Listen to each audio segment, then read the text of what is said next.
see everything line up. We see in numerous commercials that spokes candies can feel things like heat and pain, but the thing is, they only really seem to feel those sensations with their limbs. Bites are constantly being taken out of the M&M spokes candies quote-unquote bodies in these commercials, and yet even when they have a huge chunk of chocolate missing from their heads or their butts, they're not especially phased. They continue their chit-chat. They continue walking around. They are just so nonchalant about whatever physical pain they're in or whatever chunk of their body is missing, which leads me to believe that a chunk of their body isn't missing. Theorists, all of this evidence supports the idea that it isn't just the candy shell that's edible removable clothing. The milk chocolate underneath is edible removable clothing too. And this, of course, leads us to a bigger, potentially terrifying question. What then do these spokes candy creatures actually look like underneath their clothing? Something like this, perhaps? I promise this isn't just me trying my best to give you all nightmares. We actually have canonical insight into what the insides of M&M spokes candies look like. Take this commercial where Orange undergoes an operation to change him from crispy M&M to pretzel M&M. There is no way that you're putting a giant pretzel inside me! Listen, buddy, I'm not too thrilled about this either. And thanks to that operation, we get a glimpse into what's going on inside Orange's body. Human-like bones in his human-like legs, and an actual pretzel embedded inside his shell. This, of course, means that when you take away all the clothing, edible and otherwise, Orange's body looks like this.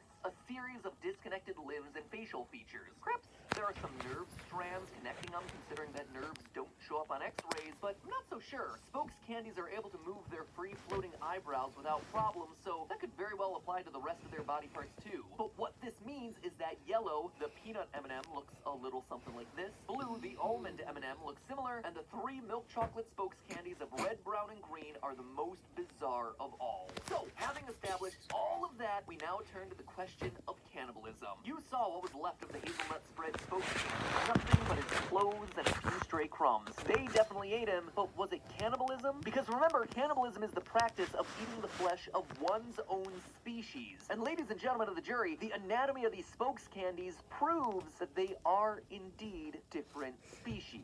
For this proof, we need to look no further than phylogenetics, the study of the evolutionary history and classification of different organisms. By considering all the known evidence about an organism, scientists are able to place it within a chart that shows its evolutionary lineage. From there, organisms are classified into kingdoms, genuses, species, etc., based on similar traits. How does the real-life study of phylogeny help us with our fictitious M&M classification? Yes, well, as we saw in that earlier commercial,